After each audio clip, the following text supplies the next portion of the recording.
everyone, and welcome to Jen's World About Art. So, today I felt incredibly inspired to draw this gorgeous lion.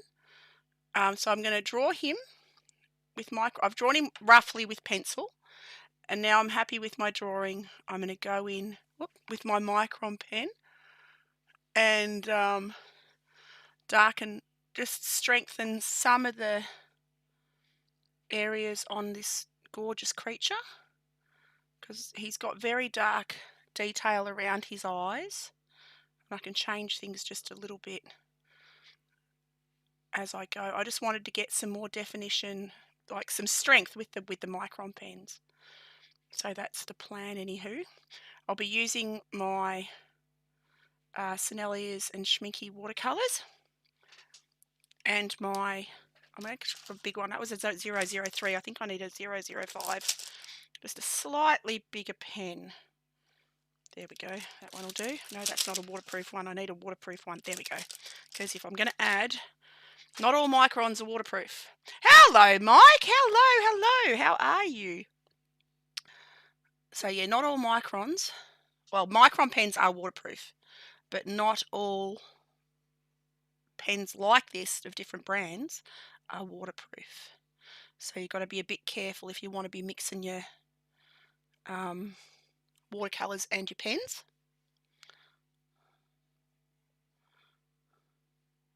So I'm going to pop his nostrils. His nose is very dark, and he's got a pattern going over this side. I'll come back and around here.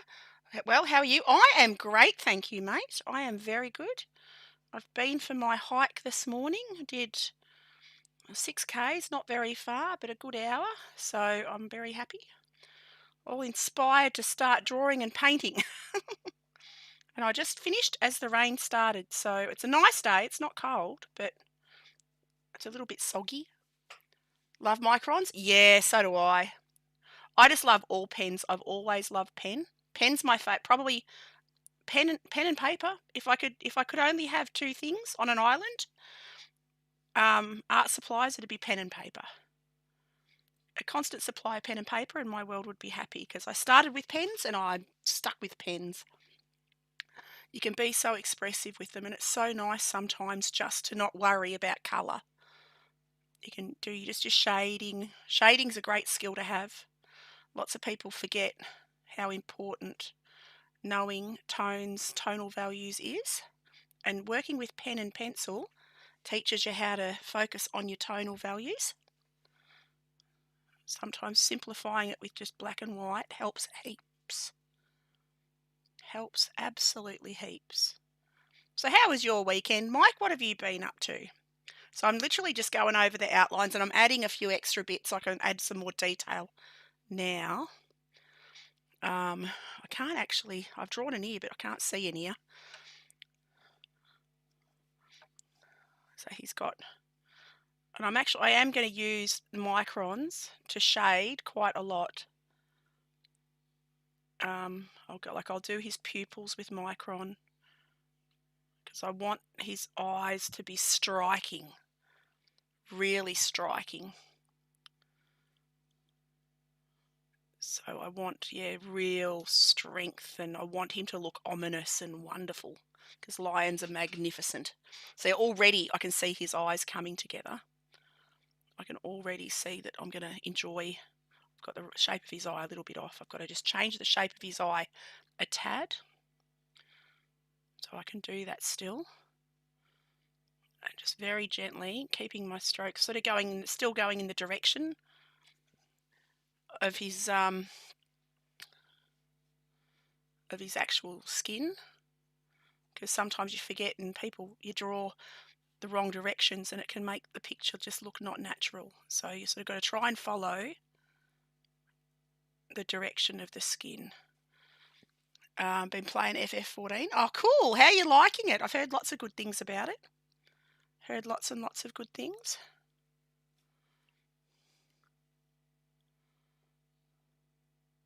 And it's just so nice just to chill with a pen. So even just that little bit gives his eyes that lovely life. So again, following the shape of his face, because it goes dead, so the fur goes down there.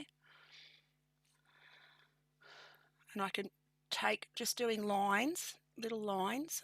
And I do quite often draw on watercolour paper as well. I quite like drawing on watercolour paper, because then if I do decide to add paint, I can. Because sometimes I'll start with the drawing and go, oh, it just needs a little pop of colour or a little zing or something.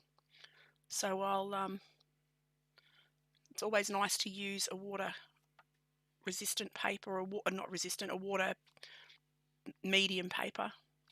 So I'm going to pop his nostrils in now, and the darkest part of his nostrils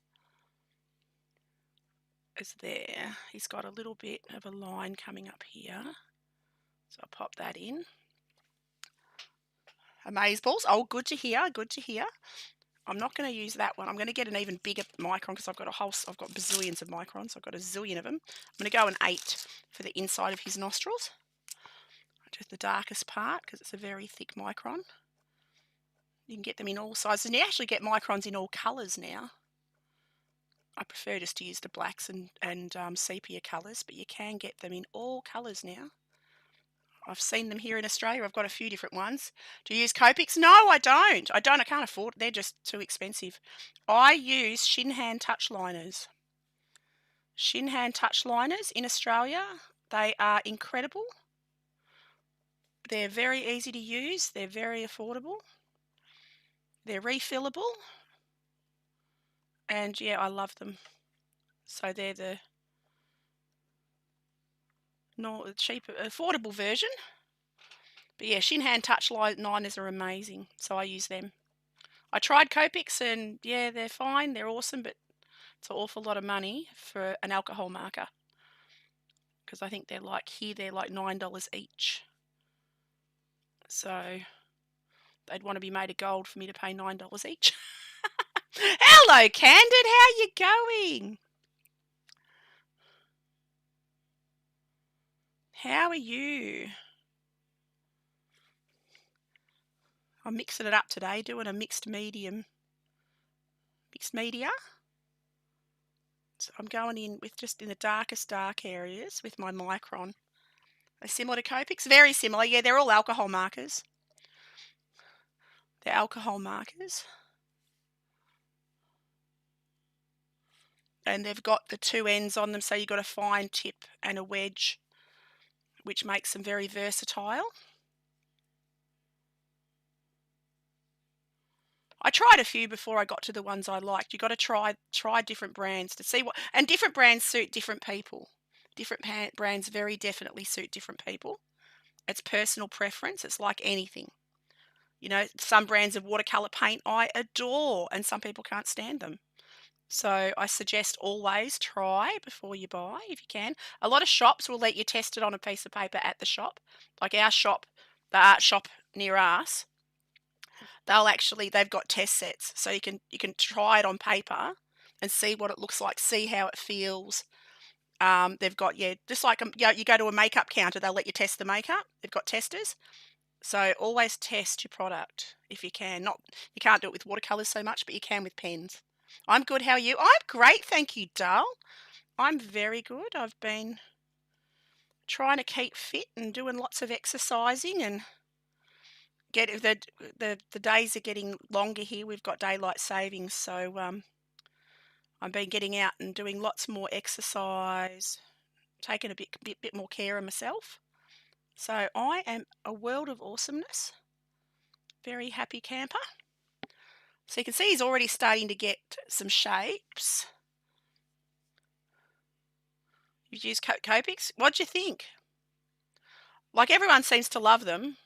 I'm just, they're just too expensive for me. They're very expensive here in Australia, so I just don't buy. I've got Copic version of micron, but they're not waterproof. So they're the Copic, they're sepia pens in the Copic brand. So you just got to remember, like I said before, always follow the direction of the fur. I might even have them in here. Hang on. I've got all different kinds of pens. I don't know what. Oh, yeah, here's my Copic. I've got sepia Copics in these ones, but they're not waterproof. They're really good if you don't want to use water. So it says waterproof, but they're not, because when I've added, well, probably because I'm very heavy on the water. I use a lot of water. So maybe that was, or maybe I just didn't let it dry enough. Who knows? It could be my technique. Could be my technique that messed it up, but yeah, anything's possible. Personal preference. Try them all. Figure out which ones you like best. I always suggest that.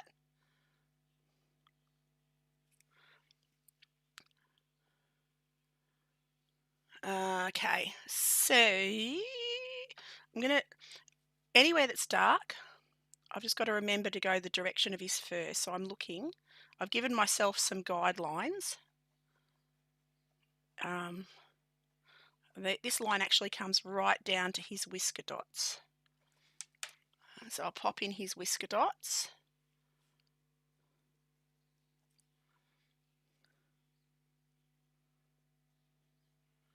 Come down here.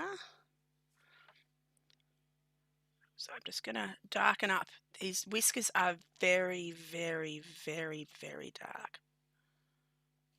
So I'm going to mark those in.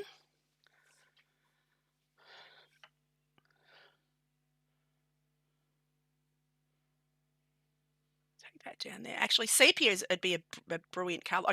I could just about do this line all in pen. I could bring out the sepias, but I'm going to use watercolour because he's just screaming to have a wash of my favourite paint on him, which is transparent sienna. It's my absolute favourite colour on earth. You got Harry Potter socks? Oh, nice. Exciting. Very, very goodly. I'm not going to do an outline on him. I don't want him to have a solid, hard outline. That's another thing to making things look less, I don't know, what would you say, less I don't know, it makes them look more realistic. If you don't do solid outlines, they look more realistic. I think, to me, they can look cartoony if you add solid lines to everything. So I'll have little bits of missed areas. I'll do lots of shading, but not a lot of hard lines. Like his eyes, his mouth and his nose are the only real hard lines in this picture.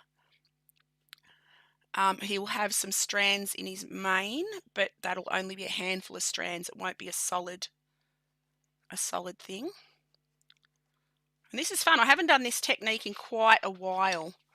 I've done line and wash, but I haven't done the shading in dark. So I've just got to be careful. I've got to get my pen marks even if I can. So his hair actually goes back that way up here. I'm always being aware of the directions. I cannot wait to go to the zoo again. Whenever I go to the zoo, I get my own photographs and we can get right up close to our lines. They've got a beautiful enclosure wall that's all glass and the lines all lay around. They've actually got a car that you can sit in that's a part of the wall of the enclosure, and the bonnet of it and the windscreen of it goes into the cage of the lions. So you can actually sit on the front of the car while the lions are laying on the bonnet. It is absolutely breathtaking. So I can't wait for our zoo to open again because I can get all kinds of photos up really close. I found this picture on Unsplash, which is an amazing royalty-free reference site. And I just Googled lion and this gorgeous beast popped up. Okay, so I'm going to darken up here. Again, remembering that I've got to go the direction of the fur. So his fur goes off that way. Isn't that called hatching? Yes, this is hatching. The line's called hatching, and when you do the crisscross, I very rarely use a crisscross. I generally just stick to hatching. I don't like the crisscrossing effect. But that's, again, personal preference. I like hatching. I tend to use it an awful lot. He's really regal looking. They are glorious animals. They really are magnificent. And that's all white. So I'm going to try and leave that, the white. He's darker in here though, but I can actually get that freckly, mottly. I've got to be careful to have more random spacings of the hatching, because I don't want it all to be in lines, because that can look silly as well. Again, the fur goes that direction under his nostrils, and it comes out a bit here. Take that down and around, and on both sides of his nose.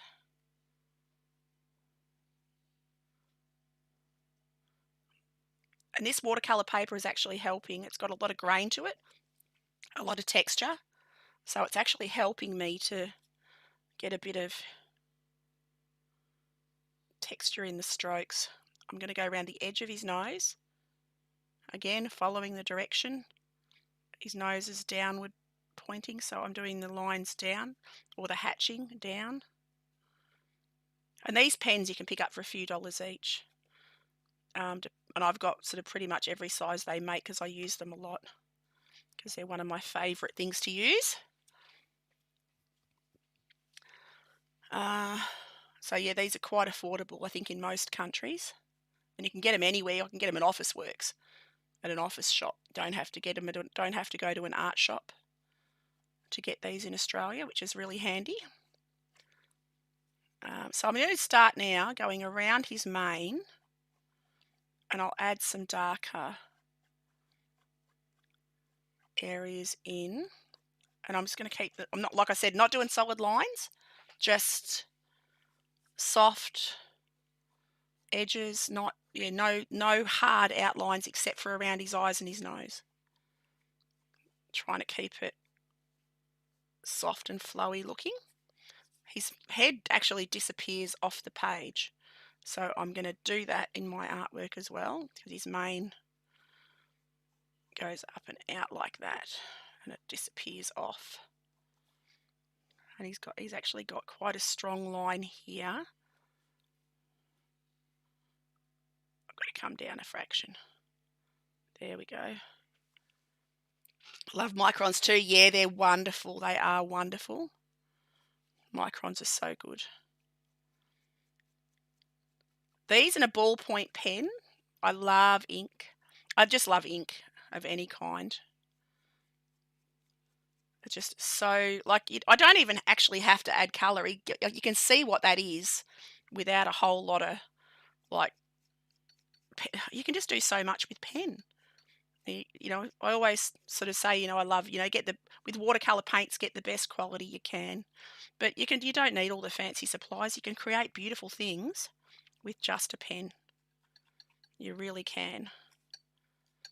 The world's your oyster. If you've got a bit of paper and pen, you can do whatever you want.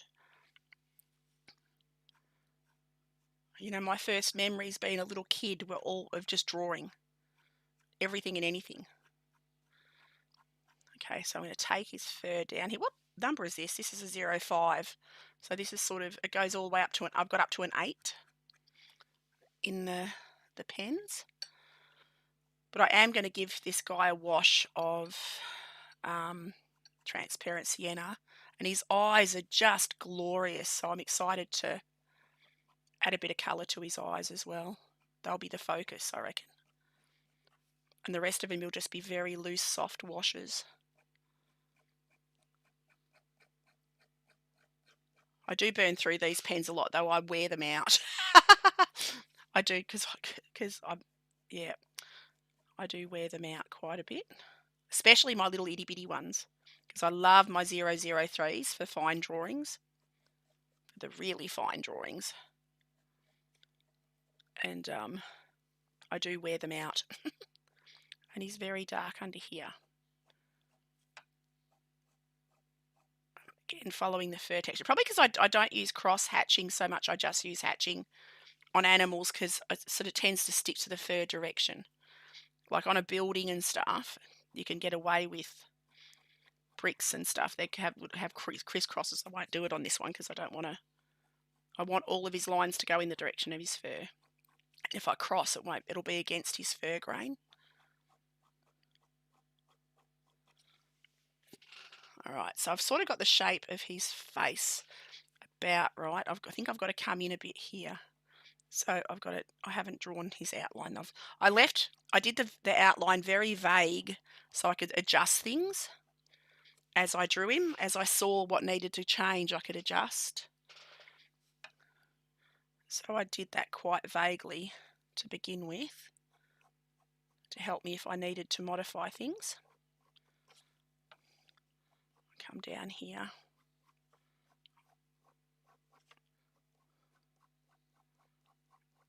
Let's follow that line. All right, I'm just having a quick look at the big picture on the big screen. It's looking pretty cool. I'm pretty happy with it. I'm going to come down here, do some longer lines. Again, the direction I'm going. Follow that around, his main sort of squiggles around.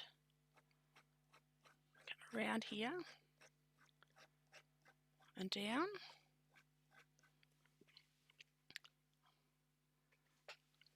I do have to, he's got, is that his ear? Can I see his ear? I can see a bit of his ear.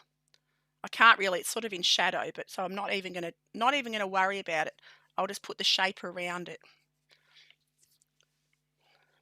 Because it's actually, I could darken that. So all I can see is a shadow where his ear is.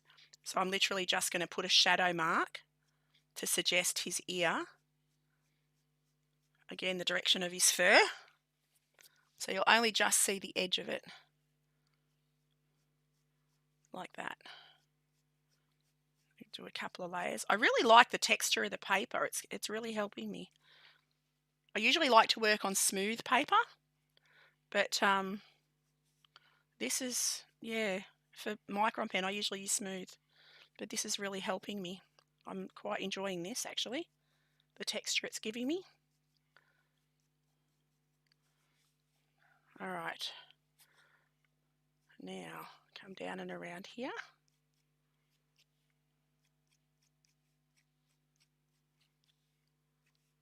I'm going to darken up right in there. Come down and around. Have a sip of my coffee. Oh my goodness, my coffee's right next to me. I need to have coffee. Ah, yummy. And he's darker down here.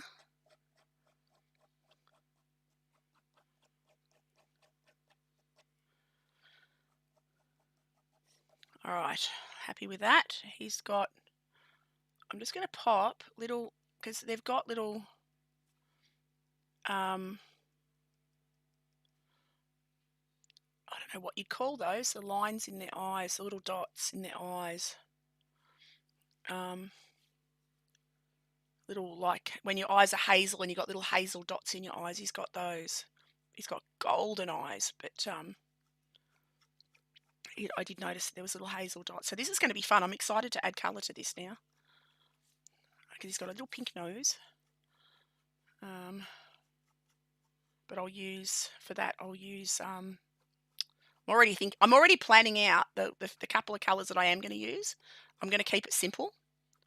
I'm not going to make it hard at all. A couple of the colours that I will use, I'll use Indian red for his nose. I'm going to use transparent sienna for his face. And I'll use a bit of indigo for the darker parts of his mane. So I'll probably use just 3 colours in this painting. It looks so good. Thank you. Thank you. I love drawing. Above all else, more than painting, I love drawing. Like, drawing is my passion. Absolutely, drawing wildlife is my passion. You know, I couldn't imagine life without drawing animals. I could not imagine it.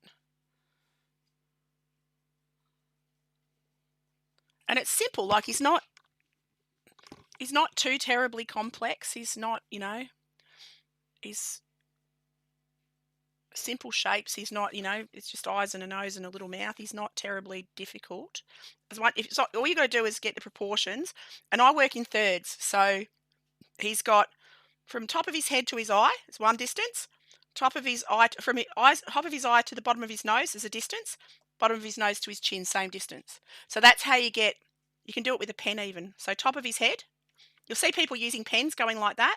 That's how they get measurements. So same distance from there to the bottom of his chin. And then he's double that across.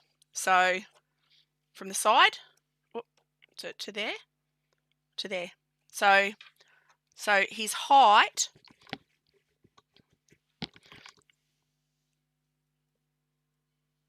or his width, his face is in thirds and he's double across, two's across. Ever heard of Aaron Blaise? I love Aaron Blaise. He's an amazing, amazing artist. I've watched all his, when he goes to Africa and does his life drawings, I love watching those videos. Because, yeah, I love his work. Aaron is incredible. A huge inspiration for my wildlife art. Makes me want to draw. Do it. Drawing is wonderful. Everywhere I go, I have a pen and paper in my bag. He lives 45 minutes from you. Wow. Yeah, I'm so on the other side of the planet. Bear. My dog's trying to jump on my lap. Oh, I know, Bubba. You can't sit on my lap while I'm drawing, mate. When I play computer games, he sits on my lap. But when I'm drawing, it's a little bit hard. All right, so I'm actually going to darken up. I'm going to take these lines down the bottom of the page.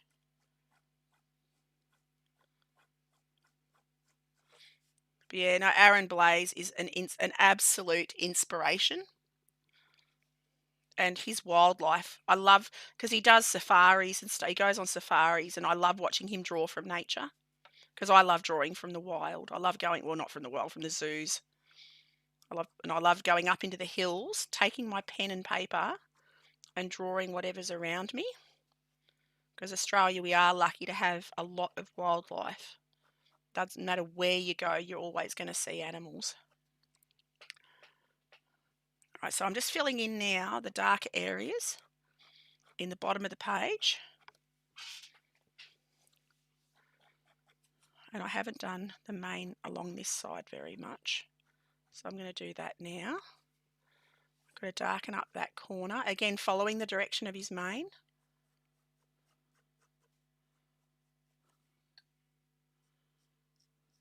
Come around here. Right, see, even as a drawing, I quite like that just as a sketch. It's a simple sketch. I could just leave that if I wanted to.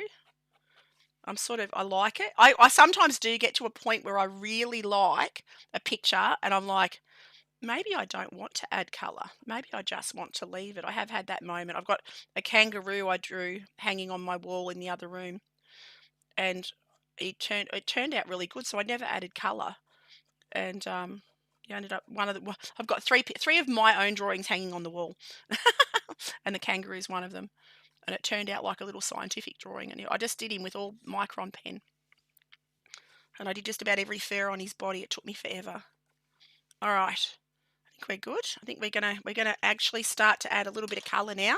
Let's see how this goes. So I am going to start with, and when this is dry, if I decide that I need more micron pen, I can actually go in and add more if I wish. So I've got my brush, I've got my bit of cloth, and I'm going to start with his nose. I'm going to do his nose with Indian red. So I need to find my Indian red, get that on my palette, dilute it right down. I'm going to keep the painting as simple as possible. So the middle of his nostril, the middle of his nose, this part is Indian red. So I'm going to pop that on there and take that down to the tip of that bit, like that. That's simple. And I'll grab a little bit of a stronger, so same colour, just more pigment, less water, while it's still wet. and take it around the edge and let it flow. And the same down the bottom. A bit thicker, so thicker pigment, less watered down, into there. Leave it alone now. Right, his eyes are golden, beautiful. They're actually the same colour as his fur, pretty much. So I'm going to use transparent sienna, my favourite colour on earth. It's a beautiful wildlife colour. Okay, very diluted. I've got to make it more diluted than I think I need it. I'm just going to take that into his eye. Got to leave a couple little blobs for white spots, for little highlights. Same on this side. I leave little patches of white for the white reflections on his gorgeous, gorgeous eyes, like that. Keep them as simple as possible. And I'm pretty much going to use this same colour, same transparent sienna on his fur and his body. I might add a little bit of ochre to it, a little bit of ochre, just to yellow it down. Dilute it quite a lot, and I'm going to start on his face with washes going in the direction of his fur. I can actually cover the whole of him with this. I'll leave a little bit around the edge of his nose. So I've added yellow ochre into my transparent sienna just to yellow it off a little bit.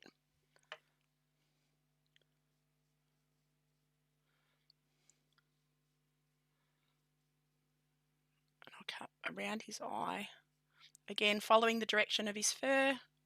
Whoops-a-days. Just knocked over me doodah. And his fur goes down. Oops. And it goes down that way. All right. I've got to leave a little bit of white at the edge of the front of his nose. Come down this way. And he's quite dark up in there, so I will. Okay, I've got to leave the bearded part white. Grab a little bit more transparent sienna. I'm going to have a little bit less yellow ochre in it, and I'm going to take that onto his mane. And I'm just going to wet that whole area around his face. Take it all the way up again, following the direction of his fur. I can go over his ear, doesn't matter. So this is just a soft, loose wash.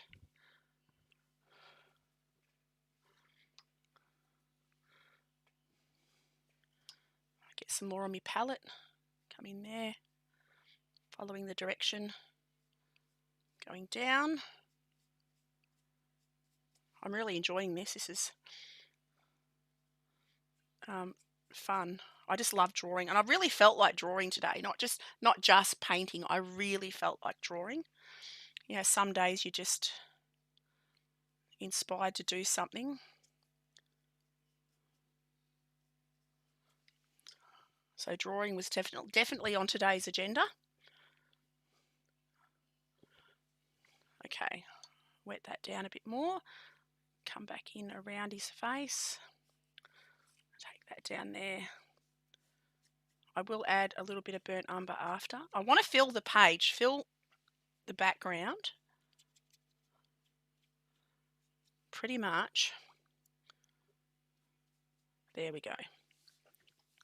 All right, now I'm going to leave his mane to dry. Drag that little bit down there. Leave his mane to dry, and I am now going to get some burnt umber. I'm going to transparent sienna and a touch of burnt umber just to brown it off. So transparent sienna, because it's a very red colour. Bit of burnt umber. Creates a lovely dark. And I'm going to go round This will fade back a little bit. It will dry back a slightly paler colour. Blend that out a little bit. So when I say blend it out, I wet my brush and I drag the pigment that I've just put on the paper out. I don't add more pigment, I just use the pigment that's there and I drag that around. Like that. And then he's got that same under here. So I'll put some pigment on there, wet my brush, take the excess moisture off and run it down. Anywhere that I see that he needs these darker areas. Same on this side. Again, following the direction of his fur. That comes around that way. It's actually very dark, so I might even have to darken this up a little bit more. But we'll see how we go. Come down here, following the direction of his fur, the shape of his nose, down and around like that. Get my brush, take the excess moisture off, wash it, take the excess moisture off, and then drag out those edges.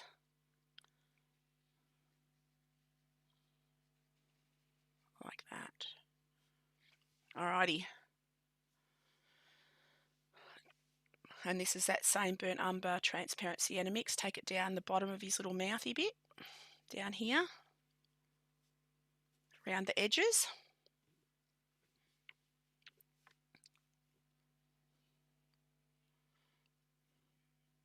Come around there, same on this side. I can actually take those in lines down his whiskery bits. Come back around here. Like that. He's quite dark. And then add some, it's like he's got expression lines, to be honest. He really does have sort of some expression happening. They're just magnificent creatures. They really, truly are magnificent creatures and very much fun to draw. A lot of fun to draw, I got to say. Not the easiest of animals to draw. They're probably one of the more... Cats, I do find cats quite difficult. I don't know why, but I do find cats a difficult creature to draw. So I'm going to start to get some darker tones. So this is just burnt umber on a little bit of transparent sienna, just slightly more burnt umber. So a little bit of burnt umber, a little bit of transparent sienna, make it a bit browner, a little bit more water than I'd given it. And I'm going to start to take this around the edges. Whoops, I need to make it a bit thicker. It's a little bit too watery. A little bit too watery. There we go. That's a bit better. And I can darken up around these edges, which will actually be incredibly dark by the end of the drawing. Come back and around here. Yes, we Leos are fabulous. You are. You certainly are.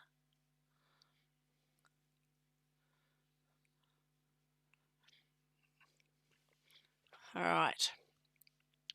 So I'm starting to get a little bit more interesting looking fur. So again, transparent sienna, burnt umber, less water, more pigment into these darker swathes of fur. Down here. God, he's a magnificent animal. The photos just awe-inspiring. They really are stunning creatures. Like, they never cease to amaze me how beautiful they are and how lethal. Incredibly lethal. But they look so squishy and cuddly and gorgeous and noble. Okay. I could take this under here. All right. Okay, so you can't see the whole top of my picture for some reason. I haven't zoomed it in correctly, but I'm just going to pop some furry bits, some darker furry bits up the top. We'll take that down onto his face. I've got to go a bit darker into his ear area, so I'm going to go transparent sienna, burnt umber.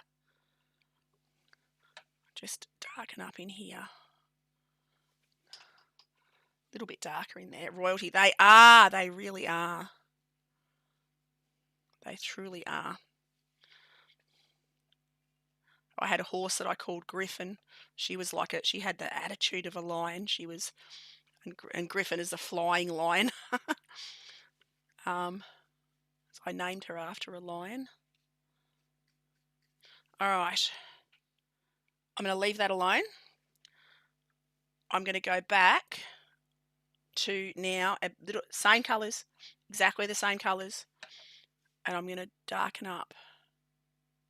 So I'm moving back to around his eyes because it's dry enough now that I can get a little bit more detail around the tops of his eyes. And coming down towards his nose on both sides, like that. All right. I'm leaving the light as the light. I'm going to go around his nostrils with this.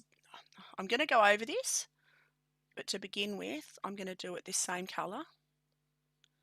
This is all dark in here. But I'll go over this. I'll make a grey using indigo and burnt umber after. But I'll just block it in now with that. Pop a couple little strands into the white part because you can just see he's got a little bit of his furry bits shining, a little bit of the greyish reddy brown coming through there. Okay, now I am going to make up this grey with indigo, burnt umber. I'm running out of indigo. I really do need to order some more indigo. Burnt umber. I could probably actually get away with just using indigo. It makes up a beautiful dark grey, almost black. And I'm going to pop that. But even though it's very dark, it's still a tone or two lighter than the micron. So it will dry lighter, which is really what I want. So you'll see it's dark, but once that's dry, you'll see the tonal differences. Because it does dry back a couple of tones. I'm going to dilute it down here and take it onto the white areas. So this is just indigo and burnt umber to make this dark, almost black grey. He does have it throughout his mane. So while that's still wet, I can add that in to a few of the bits just around the really darkest areas of his mane. The paper's still damp, and it'll start to help his features pop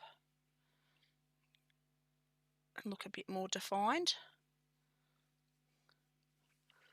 Like that. Oh gosh, he's a magnificent creature. I do love lions. They're just so awe-inspiring. Okay. And you can see that doesn't need to be terribly, terribly dark. All right. Get some more around the side of his face. And I don't want it to be solid. You know, it'd be so easy just to do one layer of colour. But you got it. The trick to making things looking interesting is have lots of layers of different tones and leaving little gaps for the mind, like for the eye to wander. I am going to take that dark grey. I'm going to take it round the bottom of his mane here. This is the darkest down here.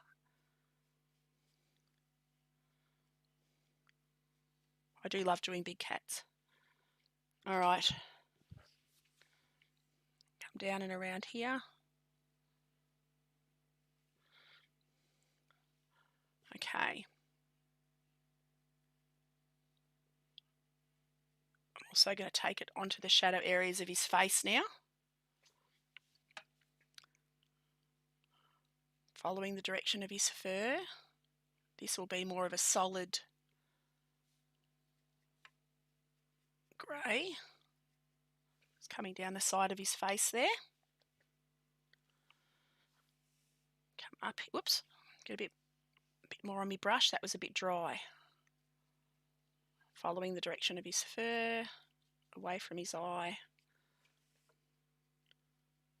like that. Clean my brush, take the excess moisture off, and just drag out those edges. Take this grey around the tip of his nose, the direction of his fur. It's going back up towards his face, like that, towards his eyes rather.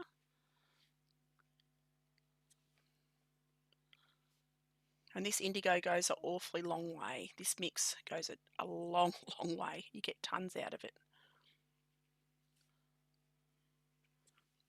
All right, the great thing about painting animals is no one can say it's wrong.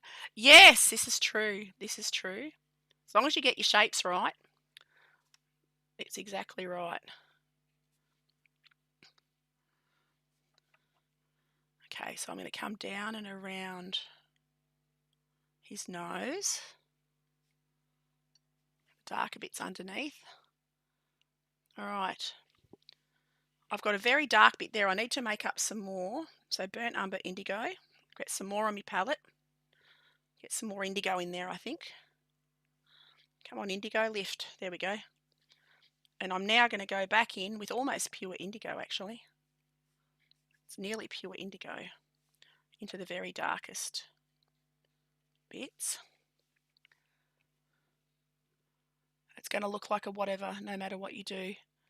The feature's pretty much the same across the board. Yeah, as long as you got your proportions right. As long as you got your proportions right, you're good.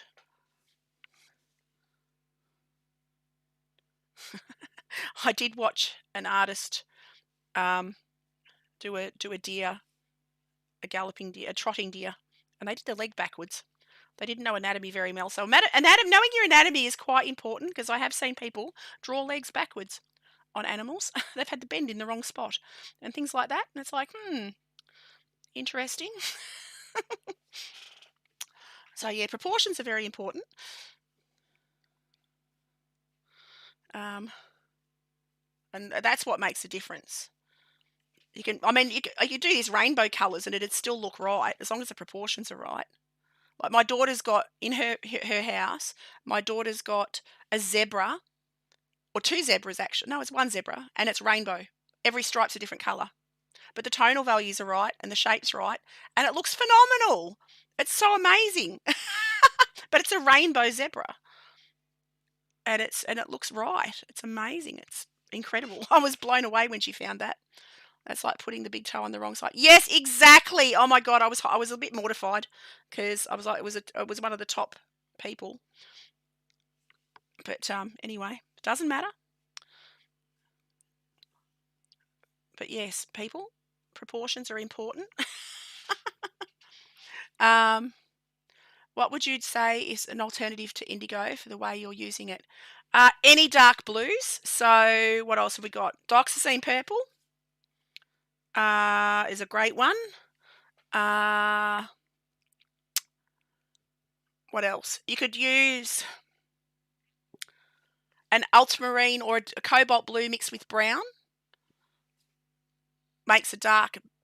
And the more blue you add, the more blue you'll see. I use that a lot. I just love indigo. Indigo's an amazing colour, and I do use a lot of indigo. But you can make a dark blue with just add a bit. Get your darkest blue and add brown. Add burnt umber. We'll make a grey blue. Just add more blue to it. And there are some indigos that are different. I love schminky indigo. I love schminky indigo. Yeah, because using indigo, use Payne's Grey. Yes, and I find indigo and burnt umber makes a Payne's Grey tone. It does seem to make a Payne's Grey. Okay, so I'm going to leave that now. That's enough. That's enough. I have to add another little bit of indigo up here. because I've missed a bit there. Okay, so I'm going to leave that alone. Now I'm going to go back to his eyes because his eyes are the focus. Go back to his eyes. And I'm going to add a little bit of burnt sienna. A little bit of burnt sienna. So slightly richer than the transparent sienna. And I'm just going to take that, being careful to leave the little white highlights. Take that around the top half of his eye.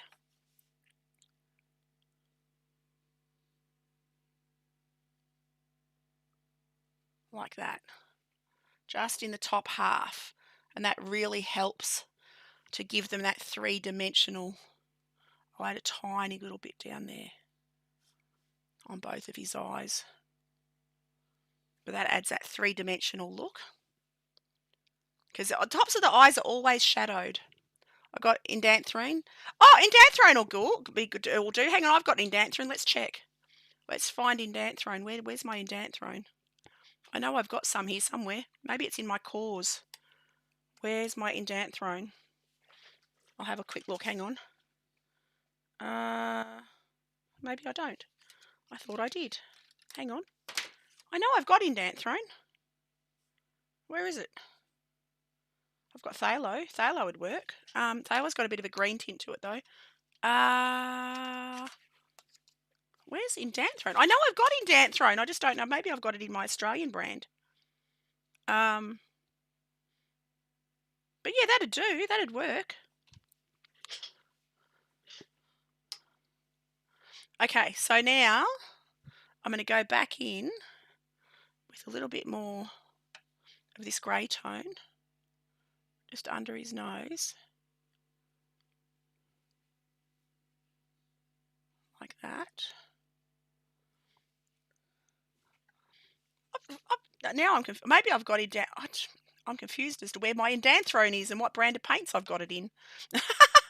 I know I've got indanthrone because I do use it, but I don't know what I've done with it. All right, so again, take this grey around the bottom of the nose on that side. So this is sort of getting into the detail-y bits now. I've got it. He needs darker under his eye. So I'm going to go into my transparent sienna mix. Burnt umber. Oh yeah, it's burnt umber transparent sienna mix. And I've just got a little less water, a little bit more pigment. Take that around under his eye. Like that. Help to give him a little bit more dimension there. Because I've done it on that side, but I haven't done it on this side yet. Come into here. Go down and around. Now I'm going to clean my brush. Take the excess moisture off it so that it's a clean, damp brush, and then soften those edges. All right, same down here. It's like there's like three little sections that needed that, and coming up to his nose. So I've got to grab a bit more of that transparent sienna on my palette because I've run out. There we go. Get a bit more of that on there. Come around the side of his nose. It's still damp, it's fine. It'll flow a little bit, so that's good. And the more layers, the darker it'll get too, which is sort of what you want. It won't get darker, the stronger the tone. So yeah, the more layers, the stronger it'll get.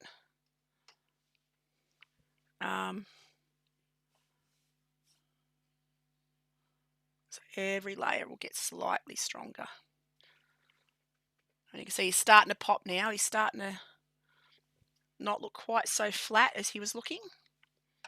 That's my favourite part, is when they start to come to life. It's just so cool. Got to come over that grey. Take that up there to the top of his brow. Again, following the direction of his fur. He's got little line markings, sort of just stripy bits of his fur. My brain's ticking over now thinking, where's my indanthrone? Might be in my Russian paints, the St. Petersburgs. I might have indanthrone in that. I do know I've got it. And I take that travelling with my St. Petersburg come with me travelling everywhere. All right, so I'm taking, this is again transparent sienna onto his nose, the direction of his fur. Coming down his nose, leaving lighter tones on the sides. Just about sorted. Let's have a look. And I'm even going to go a tone, I'm going to use some burnt sienna into the very top, on the top of that transparent sienna, around the top of his eye, like that, and into the corner,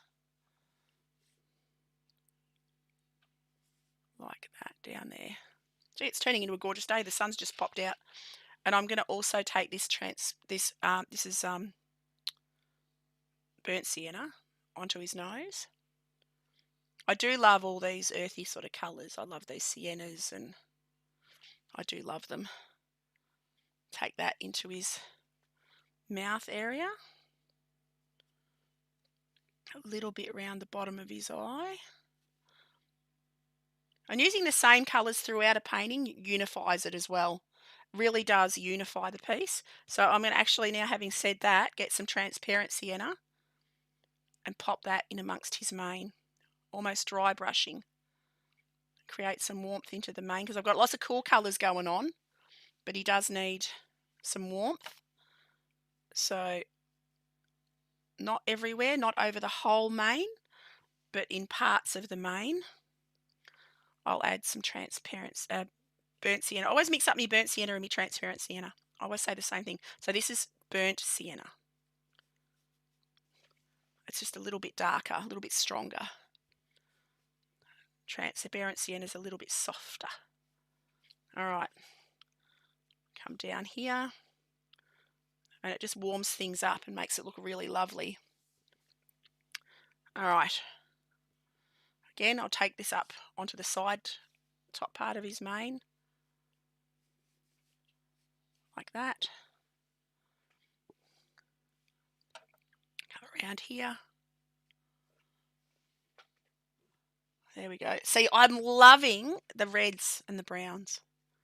And because even the greys have got a little bit of reddy brown in them, it all blends, like it all looks harmonious.